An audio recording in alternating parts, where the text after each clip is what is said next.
Doctor Rajkumar academy ವತಿಯಿಂದ ಬೆಂಗಳೂರು ನಾಗರಬಾವಿ ತೆರಿಗೆ ಭವನದಲ್ಲಿ ಸಾಧನೆಯ ಸಂಭ್ರಮದ ಕಾರ್ಯಕ್ರಮವನ್ನು ಆಯೋಜಿಸಿ ಯಶಸ್ವಿಯಾಗಿ ನೆರವೇರಿಸಲಾಯಿತು. ಕಾರ್ಯಕ್ರಮದಲ್ಲಿ ಸುಮಾರು 150ಕ್ಕೂ ಹೆಚ್ಚು ಸಾಧಕರನ್ನ ಸನ್ಮಾನಿಸಿ ಗೌರವಿಸಲಾಯಿತು. ಕಾರ್ಯಕ್ರಮದಲ್ಲಿ ಡಾಕ್ಟರ್ ರಾಜ್ಕುಮಾರ್ ಕುಟುಂಬದ ರಾಘವೇಂದ್ರ ರಾಜ್ಕುಮಾರ್, ಯುವರಾಜ್ ಕುಮಾರ್ ಸೇರಿದಂತೆ ಅನೇಕರು ಭಾಗವಹಿಸಿದ್ರು. ಡಾಕ್ಟರ್ ರಾಜ್ಕುಮಾರ್ ಅಕಾಡೆಮಿಯು ನಾಗರಿಕ ಸೇವಾ ಆಕಾಂಕ್ಷಿಗಳನ್ನು ವಿಸ್ತೃತ ಭಾರತದ ಬದಲಾವಣೆಗೆ ಕಾರಣವಾಗುವಂತೆ ಪೋಷಿಸುವುದರಲ್ಲಿ ನಂಬಿಕೆ ಇಡುತ್ತೆ.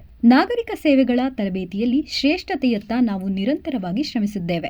ಶಿಕ್ಷಣವನ್ನ ಜನಸಾಮಾನ್ಯರಿಗೆ ತಲುಪುವಂತೆ ಮಾಡುವುದು ಮತ್ತು ಎಲ್ಲರಿಗೂ ಸಮಾನ ಅವಕಾಶವನ್ನು ಒದಗಿಸುವುದು ನಮ್ಮ ಪದ್ಮಭೂಷಣ ಡಾಕ್ಟರ್ ರಾಜ್ಕುಮಾರ್ ಅವರ ಆಶಯದ ಪೂರ್ವಭಾವಿ ದೃಷ್ಟಿಕೋನದೊಂದಿಗೆ ಏಪ್ರಿಲ್ 24, 2017ರಂದು ಡಾಕ್ಟರ್ ರಾಜ್ಕುಮಾರ್ ಅಕಾಡೆಮಿಯನ್ನು ಸ್ಥಾಪಿಸಲಾಯಿತು. ಡಾಕ್ಟರ್ ರಾಜ್ಕುಮಾರ್ ಅಕಾಡೆಮಿಯಲ್ಲಿ ನಾವು ನಾಗರಿಕ ಸೇವಾ ಪರೀಕ್ಷೆಗಳ ಆಕಾಂಕ್ಷಿಗಳನ್ನು ರೂಪಿಸುವುದಲ್ಲದೆ ಭವಿಷ್ಯದ ನಾಗರಿಕರನ್ನ ಸೃಷ್ಟಿಸುವತ್ತಲೂ ಶ್ರಮಿಸುತ್ತಿದೆ. ಎಲ್ಲ ನಾಗರಿಕ ಸೇವಾ ಪರೀಕ್ಷೆಗಳಲ್ಲಿ ಅತ್ಯುತ್ತಮ ಮೂಲ ಸೌಕರ್ಯಗಳೊಂದಿಗೆ ಉನ್ನತ ದರ್ಜೆಯ ಗುಣಮಟ್ಟದ ತರಬೇತಿಯನ್ನು ಒದಗಿಸುವತ್ತ ಗಮನ ಹರಿಸಲಾಗಿದೆ.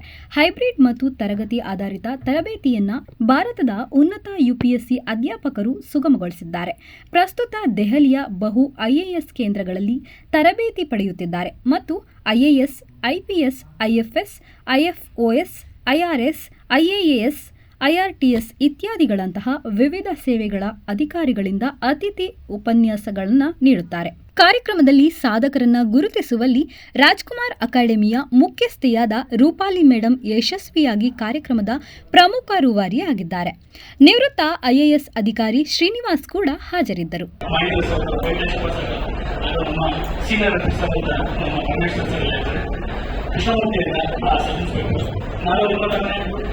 ಸ್ಟೂಡೆಂಟ್ ಆಗಿದ್ದಾಗ ಇದೇ ತರ ಹಿಂದೆ ಕೂತ್ಕೊಂಡು ಬೇರೆ ಸೆಲೆಕ್ಟ್ ಆಗಿ ನೋಡಿ ಅನ್ಕೊಂಡು ಹೋಗಿ ಇಲ್ಲ ನಾನು ಯಾವುದಾದ್ರೂ ಒಂದಿನ ಸೆಲೆಕ್ಟ್ ಆಗಿ ಒಂದು ಫಂಕ್ಷನಲ್ಲಿ ಇದು ಮಾಡಬೇಕು ಆ ತರ ಡೆಡಿಕೇಶನ್ ಆಗಿ ಇಟ್ಕೊಂಡು ಈಗ ಕಾರ್ಯಕ್ರಮದಲ್ಲಿ ಅಂದ್ರೆ ಒಂದು ಮೋಟಿವೇಶನ್ ಸಿಗುತ್ತೆ ನಮಗೆ ಇರುತ್ತೆ. ಫೋಕಸ್ ಇರುತ್ತೆ, ನಾಲೆಡ್ಜ್ ಇರುತ್ತೆ, ಬಟ್ ಒಂದು ಮೋಟಿವೇಶನ್ ಯಾಕಂತಂದ್ರೆ ಅಚೀವ್ಮೆಂಟ್ ಮಾಡಕ್ಕೆ ಮೋಟಿವೇಶನ್ ಬೇಕಾಗುತ್ತೆ. ಅದಕ್ಕೆ ಈ ತರ ಕಾರ್ಯಕ್ರಮ ಅಟೆಂಡ್ ಮಾಡಿದಾಗ ನಾವು ಸಾಧಕರನ್ನ ನೋಡಿದಾಗ ಸಾಧಕರು ಯಾವ ರೀತಿ ಸಾಧನೆ ಮಾಡಿದ್ದಾರೆ, ನಾವು ಸಾಧನೆ ಮಾಡಬೇಕು ಅಂದ್ರೆ ಏನ್ ಮಾಡಬೇಕು, ಈಗ ಮೈನಸ್ ಅವಶ್ಯ ಎಷ್ಟು ಇನ್ಪುಟ್ಸ್ ಕೊಟ್ಟು ಅದೇ ರೀತಿ ಸಾಧಕರ ಆಗಿನ ಭಾವ ಮಾಡಿದ್ರೆ ನೀವು ಸಹ ಸಾಧಕರಾಗಬಹುದು ಅನ್ನೋ ಒಂದು ಥೀಮ್ ಇಟ್ಕೊಂಡು ರಾಜ್ಕುಮಾರ್ ಅಕಾಡೆಮಿ ಅವರು ತುಂಬಾ ಒಂದು ಅದ್ಭುತವಾದ ಕಾರ್ಯಕ್ರಮ ಮಾಡಿದ್ದಾರೆ.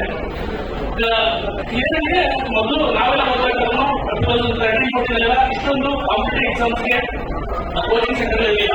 ನಾನು ಸಹ ರಾಜಕಮಾನ್ ರವಿ ಅವರು ಡೆಲ್ಲಿಗೆ ಹೋಗಿ ಕೋಚಿಂಗ್ ತಗೊಂಡು ಅಲ್ಲಿನ ಒಂದು ವಾತಾವರಣ ಗುಂಪಿನಲ್ಲಿ ಆಗದಲ್ಲೇ ವಾಪಸ್ ಬಂದು ಮತ್ತೆ ಇಲ್ಲಿ ಎಕ್ಸಾಮ್ಸ್ ಸ್ಟೇಟ್ ಎಕ್ಸಾಮ್ಸ್ ಬಂದು ಕ್ಲಿಯರ್ ಮಾಡ್ತೀವಿ. ಹಾಗಾಗಿ ಇಲ್ಲಿ ನೀವು ಬೇರೆ ಸ್ಟೇಟ್ ಹೋಗುವ ಅವಶ್ಯಕತೆ ಇಲ್ಲ.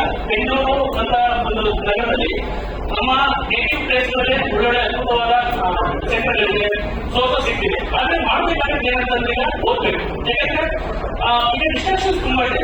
ಸ್ಪರ್ಧಾತ್ಮಕ ಪರೀಕ್ಷೆಗಳಿಗೆ ಹೋಗ್ಬೇಕಾದ್ರೆ ಹೇಗಿರ್ಬೇಕು ಅಂತಂದ್ರೆ ಋಷಿಕರ ಇರಬೇಕು, ಸಾಧುಕಾರ ಇರಬೇಕು. ಅಂದ್ರೆ ಎಲ್ಲವೂ ತಿಳಿಸಿ ಮನೆ ಫ್ಯಾಮಿಲಿ ಎಕನಾಮಿಕಲ್ ಪ್ರಾಬ್ಲಮ್ ಎಲ್ಲ ಪ್ರಾಬ್ಲಮ್ಸ್ ಬರ್ತಾ ಇದೆ. ಪ್ರತಿದಿನ ಯಾರಿಗೆ ಪ್ರಾಬ್ಲಮ್ಸ್ ಇಲ್ಲ ಅಂತಂದ್ರೆ ಎಷ್ಟೊಂದು ಪ್ರಾಬ್ಲಮ್ಸ್ ಇದೆ.